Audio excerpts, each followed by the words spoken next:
Parce que quand j'interroge les physiciens, hyper calés, spécialistes du domaine, ils me répondent « Mais enfin Vincent, il n'y a pas de problème pour la transition énergétique. » Et là, je cite, « Parce que les sèche-cheveux et les canards, c'est la même chose. » C'est le niveau des réponses qu'on me fait pour démontrer que la transition énergétique est possible. Cet imaginaire de conte de fées est celui qui traverse toute l'écologie et en particulier la transition énergétique. Considérer que les sèche-cheveux et les canards c'est équivalent, c'est une forme de relativisme. Le relativisme est en train de gangréner toute l'institution scientifique, les catégories du réel sont en train d'exploser. Ça, c'est sur ce terreau-là qu'ils appuient leur puissance brutale et confusionniste et relativiste, et c'est pour ça qu'ils arrivent au pouvoir aussi.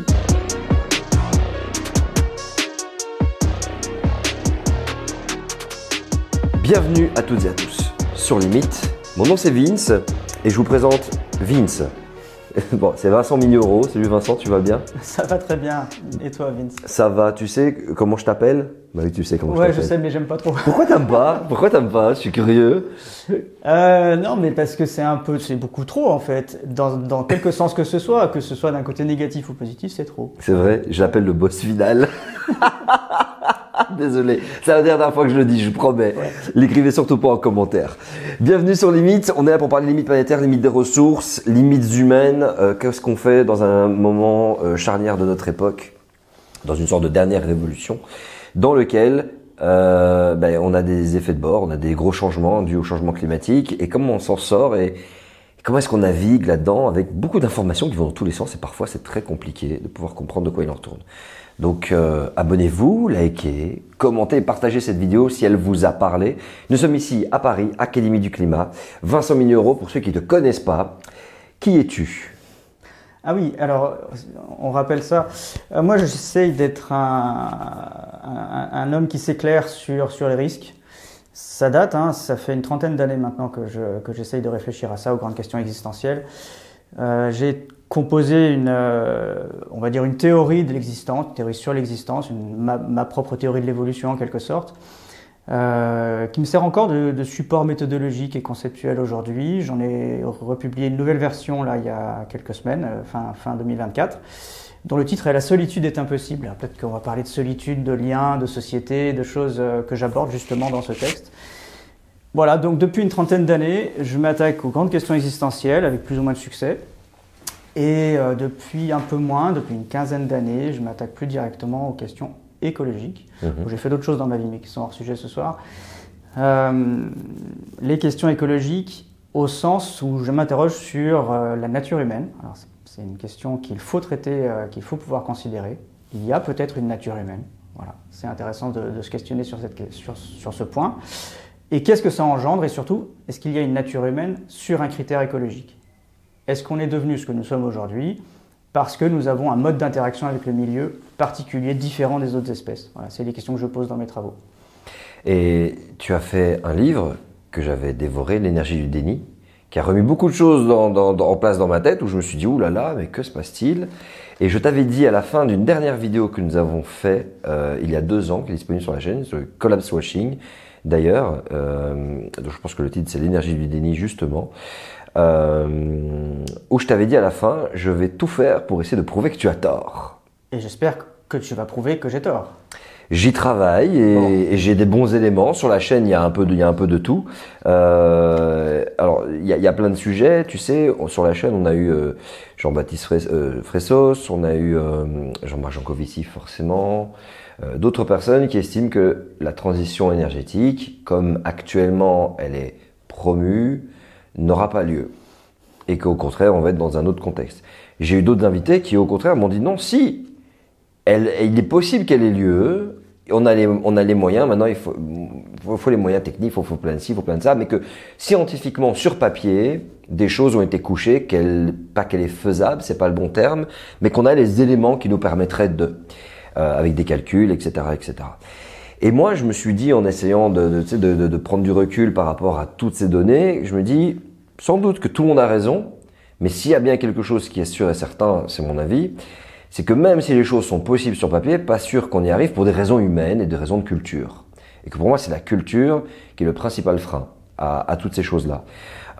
Moi, je voudrais qu'on fasse un petit retour en arrière rapidement. Pourquoi toi, Vincent, je mets les pieds dans le plat, tu estimes que la transition énergétique n'est pas réaliste. En sachant que je sais que tu es très fortement critiqué sur cette question. Oui, oui, bien sûr. Alors, je pense que la transition énergétique est peut-être possible, je n'en sais rien. Ce que je dis, c'est que la science n'en sait rien. J'ai fait 10 ans d'enquête. J'ai fait ça dans l'ordre. C'est-à-dire que la première chose que j'ai faite en m'interrogeant sur chaque année avec plus d'émissions de CO2, la première chose que j'ai faite, c'est interroger les scientifiques. Sur quel matériel vous vous appuyez pour affirmer que l'année prochaine, on aura moins d'émissions de CO2 grâce aux éoliennes, aux panneaux photovoltaïques et aux centrales nucléaires? Je n'ai pas eu de réponse. J'ai continué à interroger, puis j'ai poursuivi mon enquête. J'ai commencé petit à petit à lire la littérature scientifique pour voir d'où venait l'idée même de transition énergétique. Et c'est Jean-Baptiste Fressoz en particulier qui pose l'hypothèse que c'est parce qu'on a considéré que dans les atomes, au début du XXe siècle, il y avait beaucoup d'énergie, que finalement il suffirait de passer des énergies qu'on ne veut plus, les hydrocarbures, aux atomes. Et cette idée de transition phasiste, comme il le dit, a été déclinée à d'autres formes de transition, éoliennes, panneaux photovoltaïques, etc. Mais ça, ce n'est pas une démonstration scientifique. C'est juste qu'on a vu qu'il y avait beaucoup d'énergie dans l'atome et on s'est dit, il suffit de passer aux centrales nucléaires et au reste, et on aura fait la transition. À aucun moment, il n'a été posé l'hypothèse pour valider l'idée qu'on pourrait passer d'une énergie à une autre. Donc j'ai continué, après les lectures de Jean-Baptiste, à lire ce que disait la physique. Et la physique, je ne trouve pas trace dans 250 années de production scientifique en physique, dont physique de l'énergie, d'un moment où quelqu'un aurait dit les sociétés thermo-industrielles sont capables de passer de leur dépendance aux hydrocarbures à d'autres formes d'énergie, donc le vent, le rayonnement le rayonnement solaire, et l'énergie provenant de la force de liaison des nucléons. Personne n'a théorisé ça. Je le redis parce que c'est important. Il n'existe pas de théorie de la substitution des énergies pour les sociétés thermo-industrielles. Ça n'existe pas. Donc si on n'a pas de théorie, on ne maîtrise pas l'objet qu'on essaye de mettre en place. Je ne sais pas comment on fait quand on est un scientifique pour faire une affirmation à ce point hors sol, en fait, qui ne repose sur rien. Alors je suis un peu provocateur maintenant parce que je suis catégorique. Je suis allé lire, après la littérature historique, je suis allé lire la littérature contemporaine. Les rapports RTE, les rapports de négawatts, térawattheures, et même les rapports du GIEC.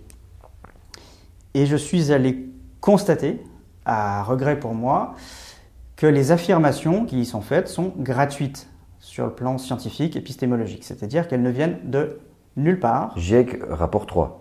Le fameux rapport 3. Voilà, atténuation, adaptation. Donc atténuation via des technologies, des pluies naturelles, mais des technologies, des pluies géo-ingénierie sur les pluies de carbone. C'est ça. Alors, technologie, quoi. Vous ne devez ne pas me faire confiance. C'est-à-dire que vous aussi, vous devez aller lire la littérature en partant, pourquoi pas, de l'article que j'ai rédigé dans lequel je cite tous les rapports dans lesquels je ne trouve pas de traces des affirmations qui y sont faites. Je cite les affirmations. Et normalement, un article scientifique, après une hypothèse ou une affirmation à partir de laquelle on développe une idée, ce qui est tout à fait légitime, c'est comme ça que ça se construit, on est censé faire référence à quelque chose qui préexiste dans l'histoire des sciences, pour pouvoir poser soit l'hypothèse, soit partir d'une affirmation, un acquis, une connaissance scientifique. On est obligé de faire référence à quelque chose. J'ai montré que dans la littérature aujourd'hui, RTE, GIEC, négawatts, etc., tous ces rapports partent de présupposés, de préconçus, qui, eux, ne s'appuient sur rien. Donc il est posé, par exemple, que l'électrification permet la transition énergétique. Qui sort cette phrase? Tout le monde. Alors, pour ceux qui pensent que l'électrification est un moteur, une condition nécessaire pour la transition énergétique, c'est le type de phrase, c'est un exemple en fait, qui renverse les chaînes de causalité. C'est-à-dire qu'on sait tous que l'électricité, il n'y en a pas dans l'environnement, on n'en trouve pas comme ça, les éclairs, on ne sait pas les exploiter, on ne trouve pas d'électricité dans le milieu. On ne peut pas prendre de l'électricité et s'en servir pour nos sociétés. Il faut convertir notre énergie, voilà, il faut des convertisseurs, pour ensuite avoir de l'électricité. Et dans les rapports, RTE est assez étonnant à ce niveau-là d'ailleurs. Dans les rapports, on dit l'électrification de nos sociétés est la condition de la transition énergétique. Sauf que on n'a pas expliqué comment on stabilise une société avec ce qu'il y a en amont du convertisseur, c'est-à-dire la force du vent, le rayonnement solaire ou éventuellement des atomes radioactifs. Qu'est-ce que tu entends par stabiliser? C'est très important. Je vais remonter un petit peu dans le temps. Dans les années 40, il y a une discipline qui est apparue, proposée par Wiener, qui est la cybernétique.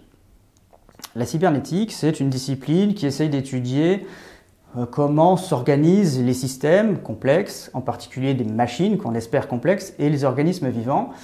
C'est une discipline qui essaye de comprendre les mécanismes informationnels dans les systèmes. Voilà.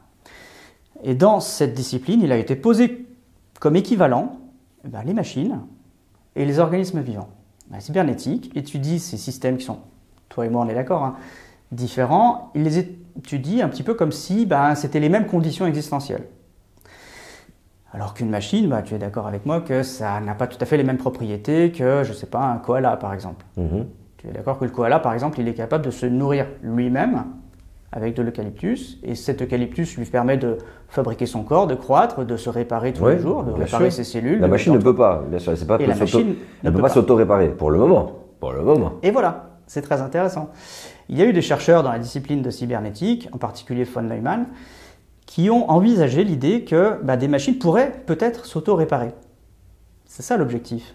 Nous, pour répondre à la question de la stabilisation des sociétés, pour faire une transition énergétique, il faudrait que les machines puissent s'auto-réparer avec l'énergie qui rentre à l'intérieur pour pouvoir stabiliser la production d'énergie ou la conversion d'électricité qu'il y a derrière. Ce truc-là n'a jamais été démontré. Von Neumann, les essais ou les conceptualisations qu'il a faites sont des échecs. Mais pourquoi ce ne serait pas l'humain qui stabilise? Voilà. L'humain peut, avec des hydrocarbures, on le sait, c'est l'histoire.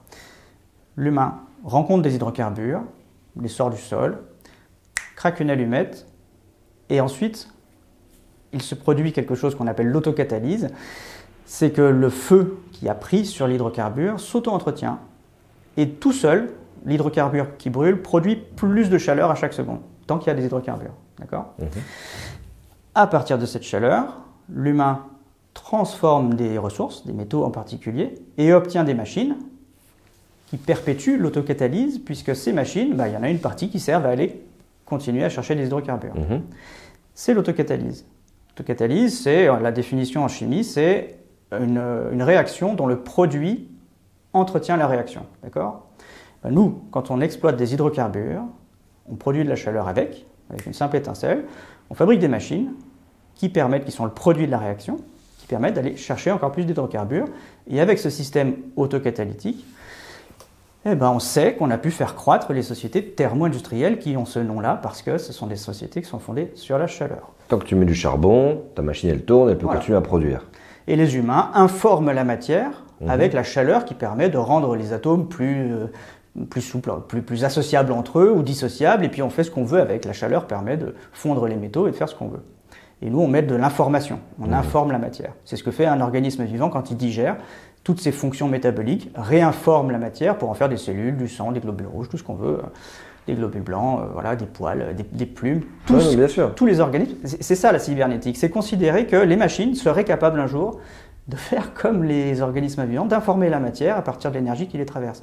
Mais la cybernétique, elle est à la limite de la pseudo-science. Elle n'a jamais démontré que l'humanité pouvait rendre des machines autocatalytiques. Elle n'a jamais pu démontrer ça. Oui, et on en est vachement loin. On en est vachement loin. Mais du coup, moi, ce que je comprends pas, c'est dans du photovoltaïque ou de l'éolien, produisent de l'électricité qu'on peut utiliser pour produire de l'hydrogène, perte, tout ce que tu veux, bien sûr, mais qui permet aussi de monter à des très hautes températures pour pouvoir... c'est la chaleur qui nous intéresse, on peut la reproduire, cette chaleur. Et c'est pour ça que moi, je me dis, ok, très bien, la thermo-industrielle, c'est un terme, quoi, ça veut dire quelque chose. Mais c'est-à-dire que si on transitionne vers quelque chose, c'est sans doute possible, mais avec beaucoup moins d'intensité qu'aujourd'hui. Donc si demain, on vit avec très peu de consommation énergétique, on a une petite éolienne qui permet d'alimenter 2-3 ampoules et 2-3 machins, on est dans un nouveau type de civilisation. Tu vois ce que je veux dire un petit peu? Quand tu fais un gâteau, est-ce que tu commences par cuire au four la farine? Ah non? Tu fais pas ça? Non. En fait, les processus... Je suis dans le challenge aujourd'hui, il faut que j'apprenne des choses. Voilà, très bien. Un processus, c'est une succession d'étapes.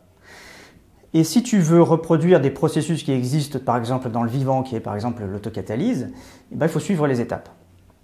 Par exemple, il faut qu'une forme d'énergie adéquate rencontre des molécules adéquates et que ça, ensemble, comme c'était le cas il y a 3,8 milliards d'années, enclenche un processus autocatalytique qui a engendré tout le vivant.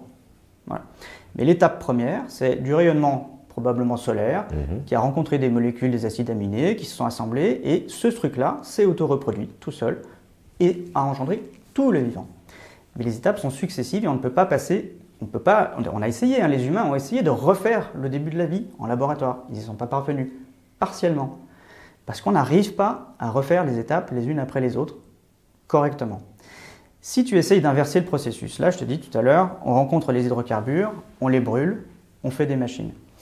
La transition, elle voudrait que les humains fabriquent des machines dans un premier temps, donc pas avec le vent, pas avec le rayonnement solaire, pas avec les atomes d'uranium, qu'ensuite ces énergies soient converties par les machines et que dans un second temps, le produit de conversion réalimente les machines, ou en tout cas la réparation, les entretiennent, etc. Toute la chaîne, voilà, du début à la fin. Mais le processus là, il doit se servir d'un résultat, d'un processus secondaire, c'est-à-dire la conversion de l'énergie initiale qui rentre dans le système, pour réalimenter le système en entrée. Alors, je me trompe peut-être lourdement, le fait est que je n'ai pas eu de réponse sur ce point précis. La seule réponse que j'ai sur ce point précis est-il possible, avec de la chaleur industrielle produite par de l'électricité qui vient du vent, mettons, de boucler sur la refabrication des éoliennes pour stabiliser un système, on va dire, cybernétique ou auto-organisé? Je n'ai pas de réponse. La seule que j'ai, c'est le taux de retour énergétique. Très bien, pourquoi pas. Si on a beaucoup d'électricité produite en sortie des éoliennes, mettons, eh ben ça suffirait à reboucler sur l'entrée du système. Alors il y a plein de de réfutations, ou en tout cas de contre-arguments à cette idée-là. J'ose utiliser le contre-argument de Prigojine. Je sais que je vais me faire certainement critiquer lourdement pour utiliser le travail de Prigojine sur ce point précis, mais en l'occurrence, jusqu'à présent, il n'a pas été montré qu'aucun système que ce soit capable de s'organiser avec son énergie interne. Il est même démontré que toi et moi, si notre système digestif ne fonctionne plus, c'est-à-dire que l'énergie qui rentre, on n'arrive plus à la métaboliser et en faire quelque chose. Pas la convertir. Si on ne peut plus la convertir en organisation pour nos corps, on ne pourra pas utiliser l'énergie interne pour nous réparer. Au bout d'un moment, ça va se dégrader. Si tu as un cancer, je ne te le souhaite pas. Si j'ai un cancer un jour, je ne me le souhaite pas non plus, du système digestif, que mon estomac ne peut plus s'auto-réparer, ou mes intestins, s'ils ne peuvent plus s'auto-réparer et que l'énergie est assimilée mais qu'eux se dégradent avec le temps, comme une éolienne, si ça se dégrade, ces éléments-là, à l'entrée du système, se dégradent avec le temps, il est démontré que je ne pourrais pas, il est sûr que je ne pourrais pas utiliser l'énergie qu'il y a dans mon corps, même s'il en rentre encore, pour réparer un truc qui ne convertit plus sa propre énergie, pour lui-même. Alors je suis peut-être un peu technique là. Non, je suis parfaitement...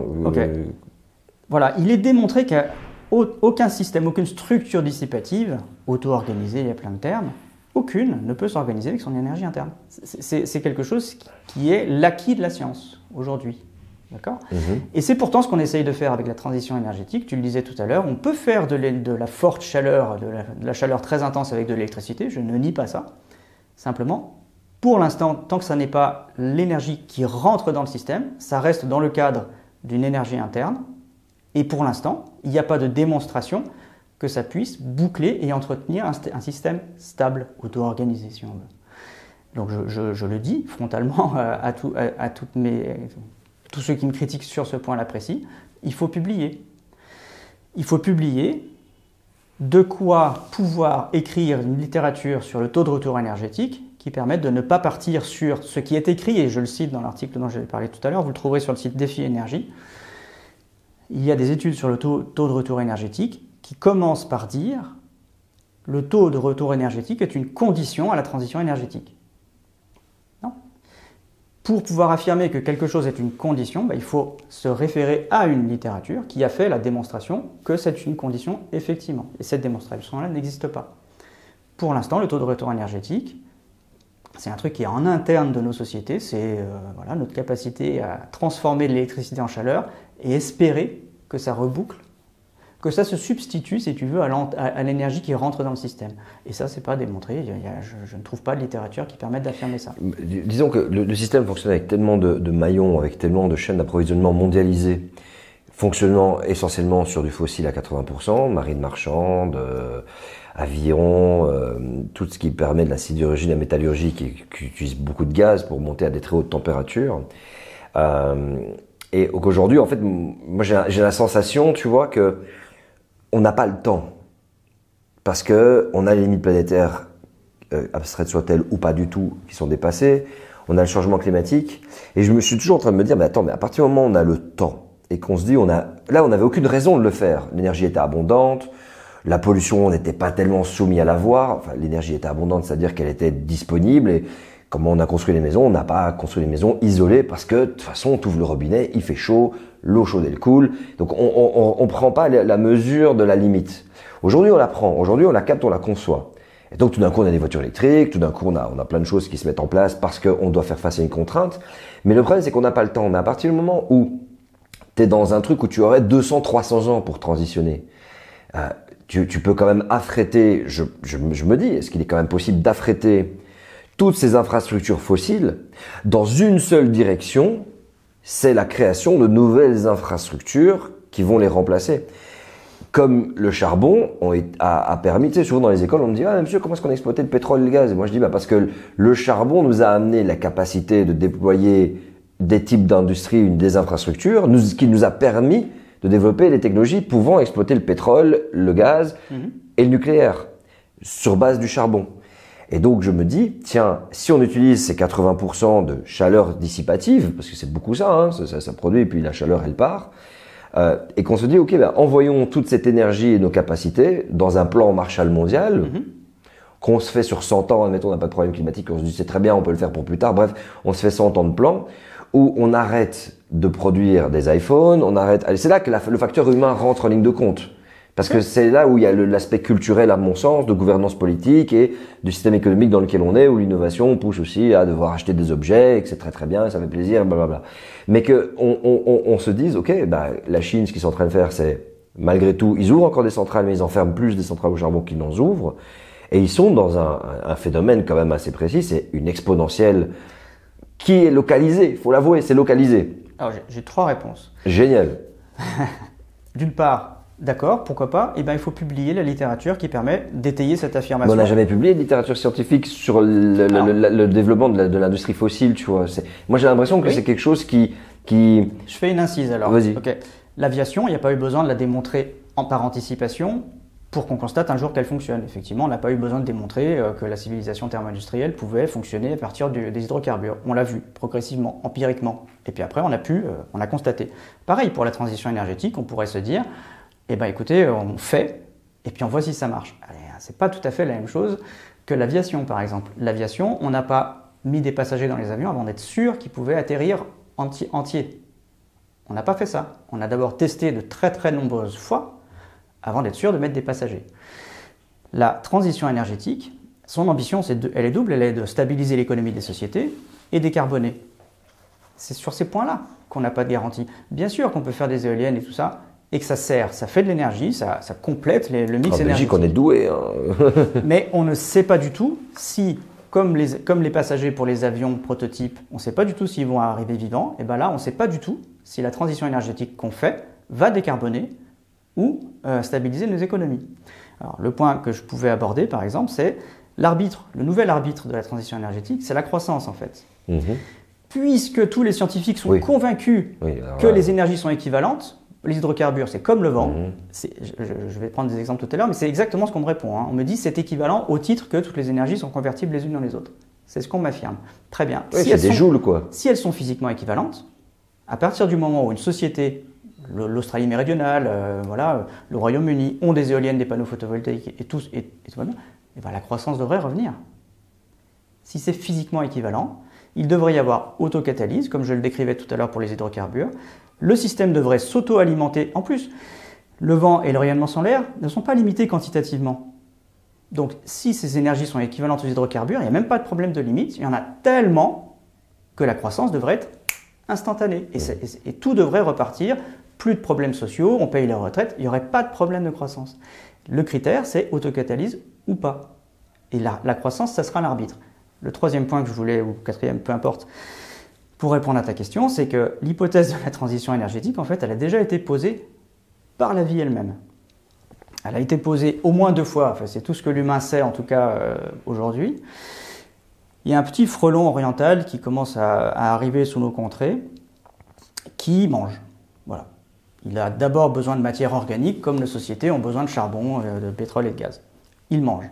Sur son abdomen, il y a une zone qui est couverte manifestement de pseudo-panneaux photovoltaïques, en tout cas de zones qui reçoivent les rayonnements solaires et qui permettent à ce frelon de prolonger sa période d'activité sur la journée. Ok. Au milieu de l'après-midi. Il est capable de la convertir légèrement, c'est ça? Légèrement, au moins partiellement. Ce frelon peut... Alors, ils ont comparé avec d'autres espèces comparables qui, eux, ont une vie... ces autres espèces, elles, ont une vie plutôt matinale. Voilà. Et puis, ce frelon continue l'après-midi. Il fabrique ce dont il a besoin pour se nicher, etc. Par un complément énergétique. Est-ce que le frelon a réussi à être totalement photosynthétique? La vie a montré que non. Autre exemple, la limace de mer, c'est un organisme vraiment qui ressemble à une limace un peu sophistiquée et verdâtre, parce que cette limace qui a d'abord besoin de manger, elle est capable de faire une symbiose avec des cellules photosynthétiques, des chloroplastes, et grâce à cette symbiose, elle peut se passer de manger pendant des semaines, voire des mois, parce qu'elle assimile de l'énergie photosynthétique et que ça entretient son métabolisme. Dans le cas du frelon, comme de la limace, à aucun moment il y a eu disparition de la source d'énergie initiale. Il faut toujours qu'elle mange d'abord pour fabriquer leur organisme, pour le frelon faire ses éventuels panneaux et pour la limace faire la symbiose. Ensuite, il y a un complément d'énergie, mais il n'y a pas de substitution. Et pourtant, ce sont des organismes vivants qui se débrouillent tout seuls, qui n'ont pas besoin de décider, de penser, qui n'ont pas de problème politique, etc. Donc là, c'est testé. On peut repartir, par exemple, de ces organismes vivants et conceptuellement penser la transition énergétique au titre de la substitution des énergies. Mais on voit bien que métaboliser de la nourriture sous forme de matière organique, ce n'est pas du tout la même chose que de faire de la photosynthèse. C'est là où la démonstration doit être faite. Je vais arriver aux exemples de ce qu'on me répond. Je suis inquiet parce que je pourrais être totalement dans l'erreur, je souhaite être totalement dans l'erreur. Je veux qu'on puisse... Beaucoup de personnes estiment que tu es totalement dans l'erreur. Peut-être tout le monde Pas tout le monde, non, pas loin de tout le monde. Mais j'espère. J'ai beaucoup de gens qui soutiennent ton travail et qui sont des têtes. Mais effectivement, voilà, c'est pour ça que je disais au début de vidéo, tu n'aimes pas ça, désolé, tu es le boss final un petit peu, en quelque sorte. Je peux tomber de toute la hauteur de mes erreurs. Et à la limite, je préférerais, je veux me tromper lourdement. Voilà. Et je tomberai, j'ai autre chose à faire. Tu sais, une petite incise, j'ai passé probablement la moitié de ma vie, j'ai à peu près fait l'épreuve que je voulais faire, je suis assez serein. Ça, c'est quelque chose qui me turlupine, qui m'intéresse, mais bon, je survivrai si jamais je me plante, et même je serais très heureux, on aurait solutionné tout ce qui relève de l'effondrement, des problèmes sociaux, politiques. Si on a de l'énergie à l'infini, on est content. Bon, la question... Pardon, ce qui m'inquiète moi, c'est la qualité des réponses qu'on me fait par rapport à mes doutes. J'ai parlé tout à l'heure de la cybernétique qui met au même plan les machines et les organismes vivants. Pourquoi? Parce que quand j'interroge les physiciens, hyper calés, spécialistes du domaine, ils me répondent « Mais enfin Vincent, il n'y a pas de problème pour la transition énergétique. » Et là, je cite, « Parce que les sèche-cheveux et les canards, c'est la même chose. » Sur le plan des flux d'énergie, les sèche-cheveux et les canards, c'est la même chose. C'est le niveau des réponses qu'on me fait pour démontrer que la transition énergétique est possible.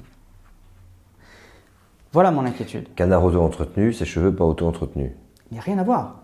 Tu vois bien que le sèche-cheveux, c'est un sous-produit de l'industrie humaine qui est relativement moderne, qui est très récent dans l'apparition de l'évolution. Si on veut reprendre l'évolution, c'est un sous-produit. Ça arrive en second, en dernier. C'est quelque chose qui est consécutif à la société thermo-industrielle.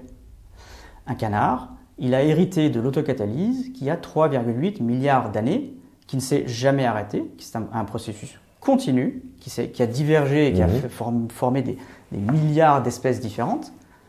Et vous voyez vous voyez tous que conceptuellement et processuellement, ça n'a rien à voir, c'est absolument pas comparable. Ça, c'est un physicien qui t'a balancé ça, mais qu'est-ce qu'il te dit de concret sur... Rien. En fait, ce qu'il veut dire par là, c'est que l'énergie, quelle que soit l'énergie, c'est l'énergie. C'est ça qu'il veut dire. Des joules, c'est des joules. Et quel que soit ce par quoi ça passe, que ce soit des énergies fossiles avec une grosse perdition de chaleur, qui part, que ce soit par de l'électrique ou que ce soit par de la biomasse ou d'un organisme, énergie égale énergie. C'est ça que tu veux... C'est la seule réponse que j'obtiens, c'est il n'y a pas de problème à la transition énergétique, puisque toutes les énergies sont effectivement convertibles les unes en les autres. L'énergie, c'est l'énergie. Et en fait, j'ai du mal à saisir comment ils font, je pense, alors je vais te faire part de mon sentiment. La transition énergétique est une question profondément existentielle. Je pense que c'est la plus angoissante qui soit. Si toi et moi, on ne parvient plus à se nourrir pour des raisons diverses, on a parlé de maladies tout à l'heure, la perspective, c'est la mort en fait. C'est la finitude.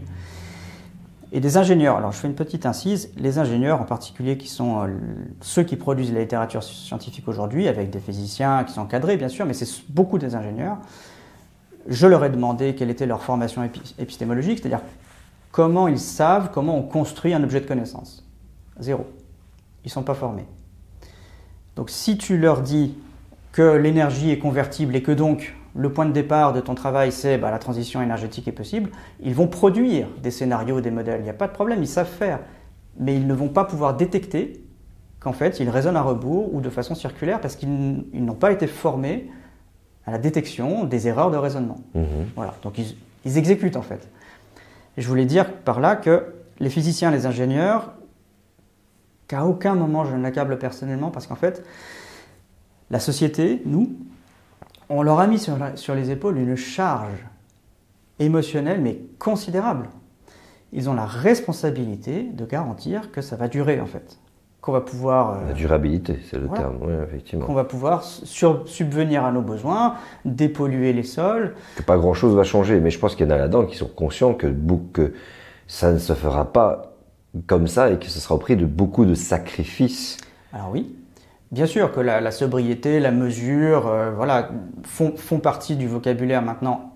Mais ce n'était pas le cas au début. Rappelle-toi, il y a une dizaine d'années, c'était croissance, quoi qu'il arrive. Là, on a rajouté la sobriété.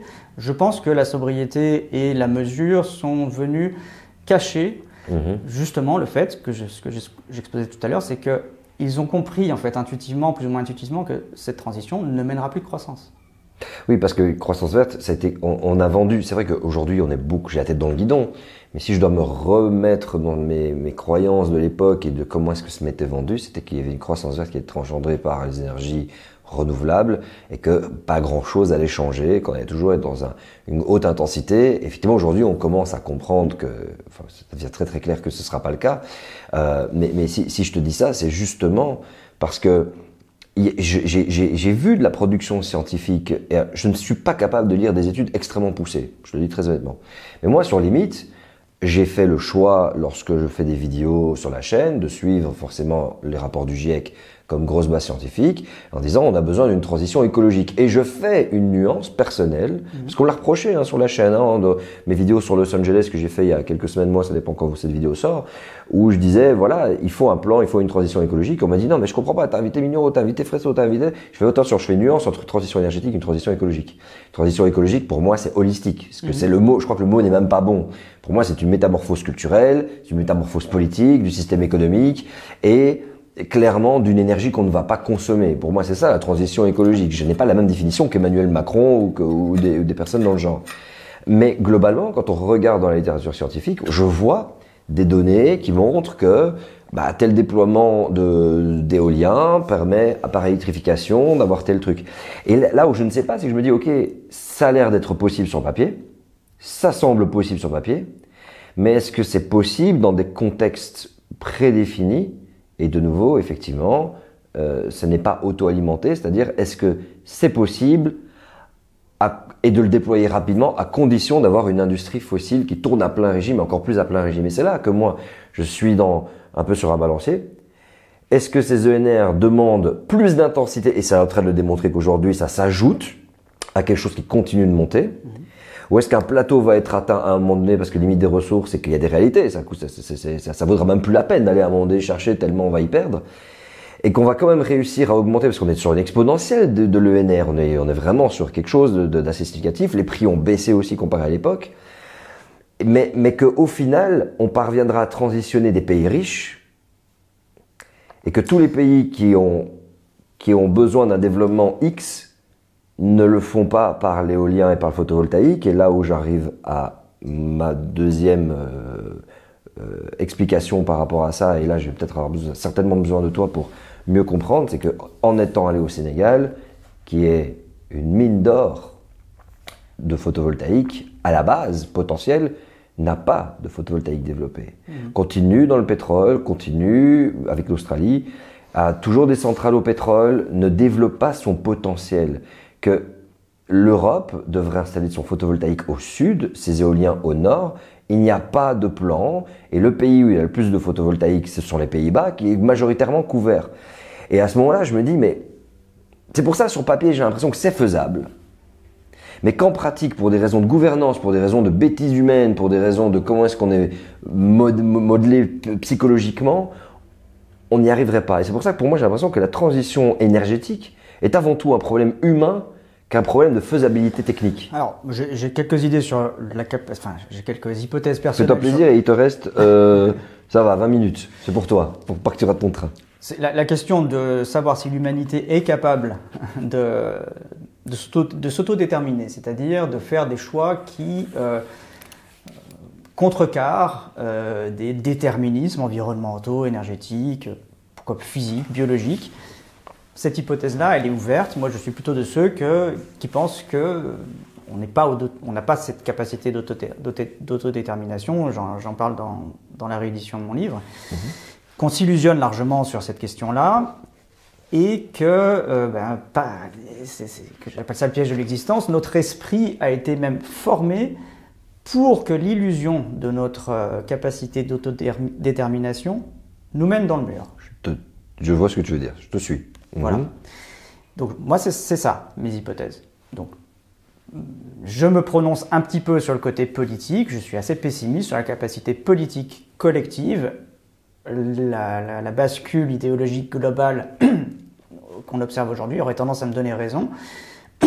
Plus on tire dans une direction qu'on espérerait vertueuse, il se trouve que là, depuis 10 ans et encore plus rapidement ces dernières années, en réactance à ces tentatives de tirer vers une économie mondialisée plus vertueuse écologiquement, on a une réponse qui va largement de nouveau puiser dans les hydrocarbures et défoncer toutes les mines de toutes les substances. Baby. Voilà. Cette contre-réaction doit être pensée sociologiquement, politiquement, anthropologiquement. Moi, je suis de ceux qui pensent qu'elle était inéluctable et que voilà, si on est surpris que les GAFAM ou Musk et Meta aient très envie de prendre le pouvoir via leurs outils, moi, je ne suis pas surpris du tout. C'est des hypothèses que j'ai posées il y a très longtemps. La domestication de l'humain, l'autodomestication de l'humain est une hypothèse que j'ai posée depuis longtemps, ajoutée à celle de la domestication de l'humain par ses propres objets technologiques.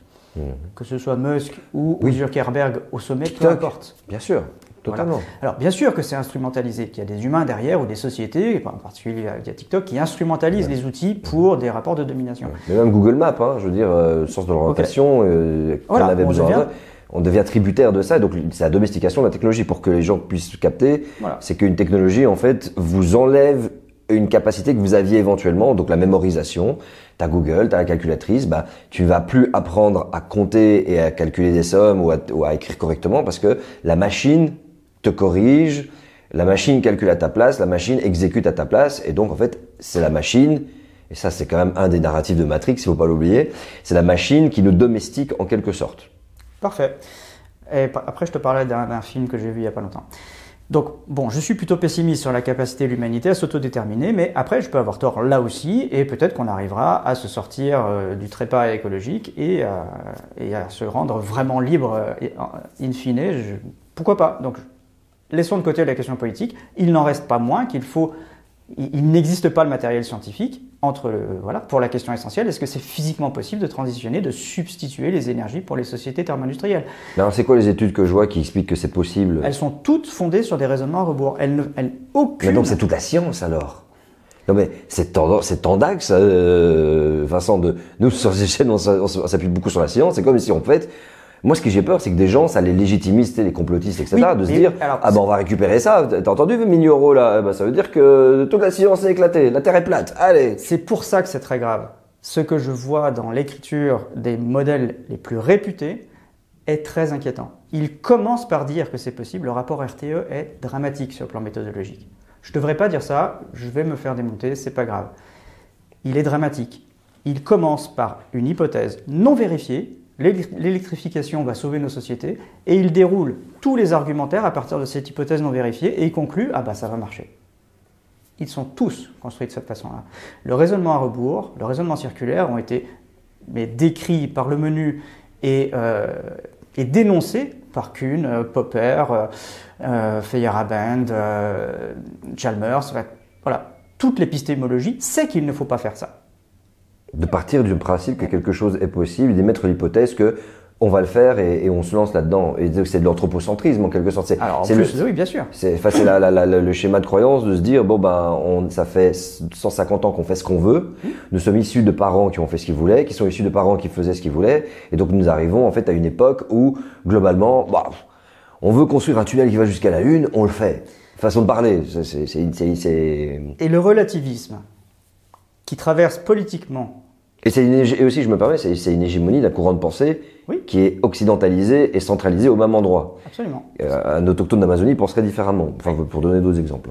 Parfait, on en a parlé la dernière fois, c'est vraiment ce locus interne, cette pensée qui domine dans l'Occident, que les objets se suffisent à eux-mêmes, que leurs propriétés déterminent toutes leurs compétences, toutes leurs capacités. Le cerveau humain est déclaré comme tout-puissant, celui des riches qui ont la technologie, etc. Et donc, il n'y a pas à se poser la question des limites. Musk est le bon exemple. Typique, voilà. Il veut dépasser toutes les limites. Et quand on le voit faire, on se dit, mais il y arrive. Il y a un bras qui a attrapé une fusée, il veut aller sur Mars. Pas sûr qu'on aille sur Mars.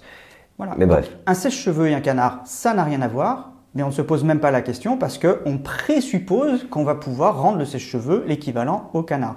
Et pour te dire jusqu'où ça va, c'est que les physiciens eux-mêmes revendiquent le relativisme conceptuel en défendant des concepts absurdes comme les technologies vivantes. C'est devenu le concept à la mode dans le milieu écologique, dans un petit milieu certes, et j'espère qu'il va rester petit, les technologies vivantes. C'est un oxymore. Personne n'a réussi à donner la vie à un robot. T'es d'accord? Oui. Et ben voilà, ça c'est l'imaginaire. On fera un simulacre de la vie, c'est une simulation de la vie. Alors on peut simuler, mais la simulation, ça n'a rien à voir avec la réalité. Oui. Il ne faut pas confondre. Voilà. Cet imaginaire de conte de fées est celui qui traverse toute l'écologie et en particulier la transition énergétique. Pourquoi je parle d'imaginaire de conte de fées, technologie vivante?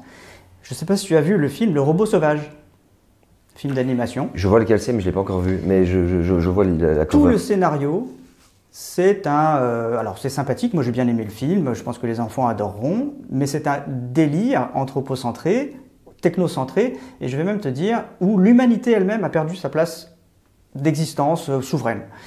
Je fais un résumé. Un robot arrive sur une île avec plein d'animaux sauvages. La première chose qu'il fait, c'est rompre les chaînes alimentaires. Il dit, c'est pas bien que vous vous mangiez les uns les autres, arrêtez de vous manger, je vais m'occuper de vous. Et il s'occupe d'eux. Tu vois le renversement. Un robot, même pas un humain, un robot domestique des êtres vivants qui ont besoin les uns des autres pour survivre, c'est comme ça. De leur transfert d'énergie, oui, ils ont besoin de se manger les uns les autres. On peut avoir un jugement éventuellement, mais c'est comme ça. C'est plus que la vie est la vie, quoi. La vie, c'est comme ça. Et là, le scénario décide qu'un robot peut rompre, et donc rompre les chaînes alimentaires, domestiquer, et ils vont tous devenir extrêmement dépendants, évidemment, de ce robot. Il s'entiche d'une oie à qui il va apprendre à voler, un bébé oie. Voilà. Il va apprendre à voler pour qu'elle puisse faire sa migration. Le robot apprend à un animal à voler. Tu vois le renversement, la technologie vivante. Le robot, on ne sait pas trop comment il s'alimente en énergie d'ailleurs. C'est pas très clair dans le film. Et bien sûr, il va réussir à faire s'affranchir cette loi de ses handicaps. Voilà, je passe les détails de sa jeunesse et il a perdu ses parents, ce petit oiseau. Le bébé le remplace et c'est un robot. Ce film est une propagande. Alors, propagande, c'est un mot trop lourd parce que personne n'a l'intention vraiment de faire avoir des croyances à ce point délirantes aux humains que nous sommes. Je ne suis pas du tout complotiste. Je pense que collectivement, nous avons besoin de ces croyances que nous, d'ailleurs... C'est un héritage aussi. Dont nous faisons, c'est aussi un héritage, c'est pour ça que je parlais de Wiener, de la cybernétique. Nous faisons porter nos besoins de croyances aux ingénieurs et aux physiciens qui sont obligés de rendre à la société cet imaginaire de conte de fées où les robots sont autonomes et voire domestiquent le vivant et les humains, parce que dans le robot sauvage, les humains sont assez marginaux, peu représentés. Ils sont d'ailleurs là pour gérer leur propre agriculture en accompagnement des robots qui gèrent eux aussi l'agriculture, donc la nourriture des humains. Tu vois le renversement. C'est vraiment les robots qui ont tous les pouvoirs. C'est en fait ce film-là qui paraît naïf, candide, qui est fait pour les enfants, c'est le projet Musk, Meta, etc. Sous la version conte de fées, conte pour enfants. C'est un film américain aussi. C'est vu à Je ne suis pas sûr, mais peu importe à la limite, c'est notre culture. Oui, voilà. Ouais. Et alors, c'est troublant, mais c'est la philosophie aujourd'hui, une partie de la philosophie aujourd'hui, et des physiciens qui revendiquent, qui prescrivent les technologies vivantes. Bon, je suis navré parce que cette charge pour les physiciens et les ingénieurs d'insuffler la vie à des sèches-cheveux, elle est lourde, elle est insupportable. C'est normal qu'ils souffrent. Ils ne sont pas formés, on leur demande de faire des choses non prouvées, de vendre à la société des choses qui mettent en souffrance la société elle-même, parce que les agriculteurs voient bien que c'est très difficile quand le prix de l'énergie coûte trop cher, quand l'énergie coûte trop cher. Les retraites, les aides sociales, tout le monde voit bien que l'économie cahote. Et cette responsabilité, elle est déportée vers les ingénieurs et les physiciens à qui on demande « mais sauvez-nous, donnez-nous de l'énergie, faites rentrer de l'énergie dans nos sociétés ». Continuez à nous rendre capables de fabriquer des machines pour substituer le travail humain qui manifestement coûte trop cher. On veut des machines, on veut des caisses enregistreuses, maintenant il y a les IA dans les caisses enregistreuses pour encore gagner des sous. On est en train de déléguer la gouvernance de nos sociétés. Alors, encore une fois, pas d'intention. Augmenter l'empreinte d'énergie et de matière, mais vas-y, continue. Ce qui va augmenter notre empreinte énergie et matière. Et cette délégation, pour moi, c'est un processus évolutif. J'en reviens au livre dont je parlais tout à l'heure, La solitude est impossible. On est aspiré par un grand mouvement évolutif sur lequel nous croyons avoir la main. Et ceux qui ont tu le disais tout à l'heure, ceux qui ont le plus la conviction qu'ils sont affranchis de tous les déterminismes physiques sont ceux qui dominent aujourd'hui, qui proclament la liberté. Et cette liberté, elle est factice. Ils sont de plus en plus dépendants des machines qui leur offrent. Nous sommes de plus en plus dépendants des machines qui offrent cette liberté. Et comme tu le disais tout à l'heure, et je te rejoins pleinement là-dessus, nous allons faire peser cette liberté à des populations à qui on ne donne pas la liberté avec de l'énergie. On pourrait livrer des panneaux solaires aux pays qui en ont besoin en priorité et ensuite voir, nous, comment on peut réduire la voilure en priorité pour répartir la charge de la gestion du problème écologique. Mais c'est pas la direction que ça prend. Pas du tout. Ce qui est dangereux, je crois qu'on approche de la deadline. La lifeline. Tu dénonçais tout à l'heure un risque... Tu parlais tout à l'heure du risque politique auquel nous assistons. Considérer que les sèche-cheveux et les canards, c'est équivalent, c'est une forme de relativisme. Si on part au cœur de la science de cette hypothèse-là, il n'y a pas de problème pour que Musk ou Trump nie le réchauffement climatique, puisqu'il y a des absurdités incommensurables qui sont énoncées au cœur de la physique. Pourquoi ne pas raconter n'importe quoi à d'autres titres idéologiques ? Le relativisme est en train de gangréner toute l'institution scientifique, et je le regrette, et je n'accable aucun humain, c'est un mouvement irrépressible, manifestement.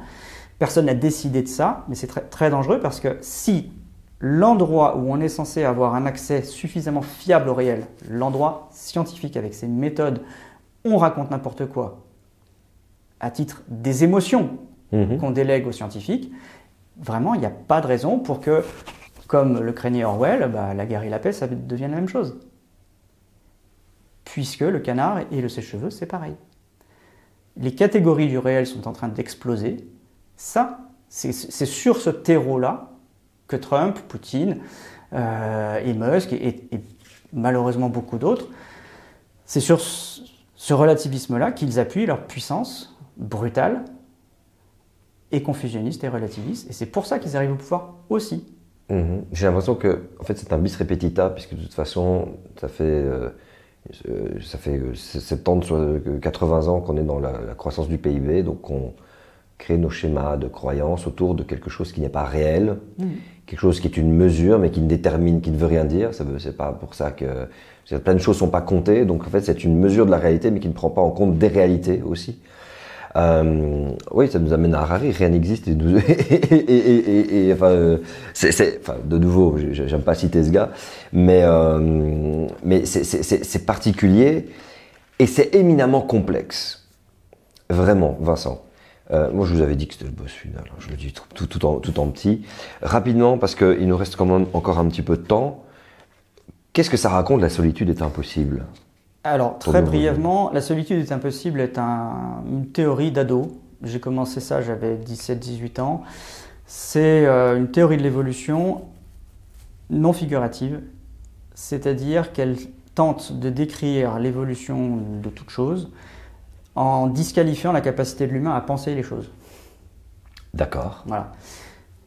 J'essaye de penser les relations entre les objets, pas en décrivant les objets, mais en essayant de décrire les conditions de liaison des objets.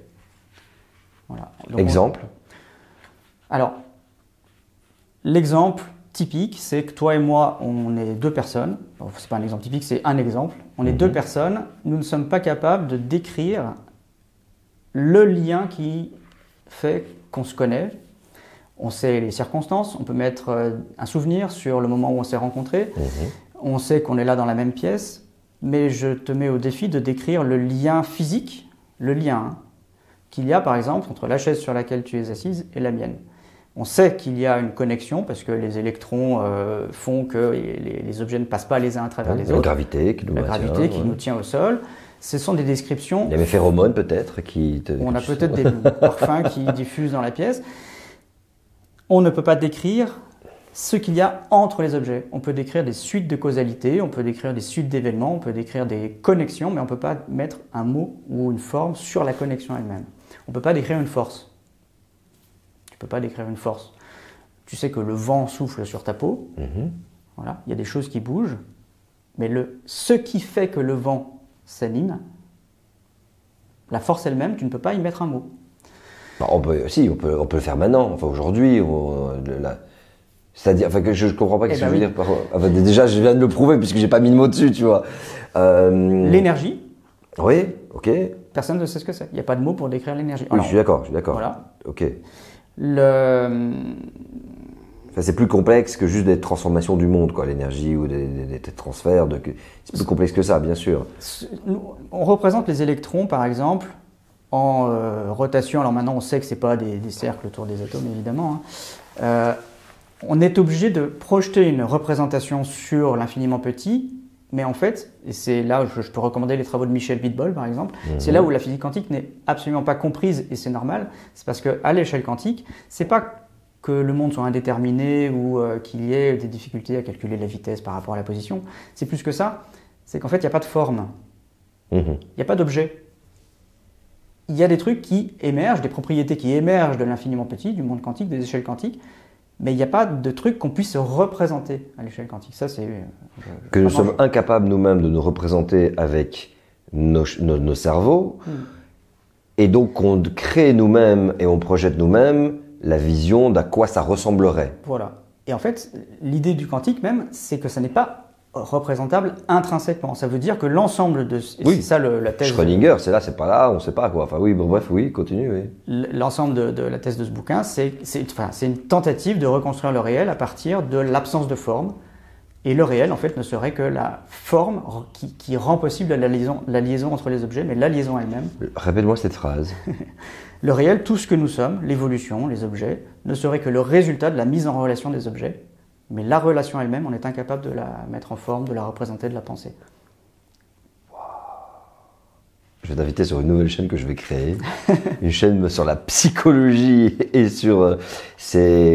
tu vas dans l'univers. Écoute, ça a l'air d'être un travail incroyable. Déni de domination, peuple et patronat. Enfin, tu fais des connexions avec plein de choses. Je crois que je vais te réinviter pour en parler. Si tu veux, avec grand plaisir. Une belle conclusion. Ça sera très différent de ce qu'on a dit ce soir. Eh ben, tant mieux. Je mets ça en description. Donc, allez voir. C'était important qu'on ait cette conversation autour de l'énergie, autour de la compréhension des choses. N'hésitez pas à commenter, donner votre avis. On sera amené à te entendre. Bonne chance pour les critiques. Merci. Voilà, je sais que. Et n'hésitez pas à critiquer, il faut. Enfin, moi, Allez, j'envoie la vidéo à plein de gens, et ils feront leur truc. Mais s'il vous plaît, pas ad hominem, ad personam. Hein. Travaillons le fond, c'est important. Juste un truc, envoyez-moi des publications. Voilà, on peut rester là-dessus. Parfait.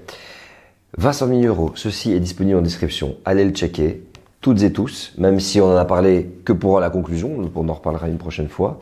Je te remercie du fond du cœur pour cet échange. Merci à toi. C'est très bien qu'il aurait pu être plus long, mais tu dois prendre le train. Ouais. Je t'avais proposé l'hôtel, pour une fois qu'on avait du budget, pour une fois, de ma poche. Allez, parce que je l'aime bien, Vincent.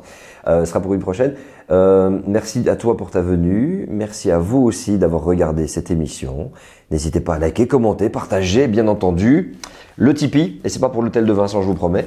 Vous connaissez les liens, c'est juste en dessous. C'est vous qui permettez à ces émissions d'exister. Il n'y a pas de petits dons. On essaie de garder notre indépendance un maximum. Donc votre aide est bien sûr la bienvenue. Du fond du cœur, merci. À très bientôt sur Limite. Ciao Vincent. Ciao Vince, à bientôt. Le boss final. Non.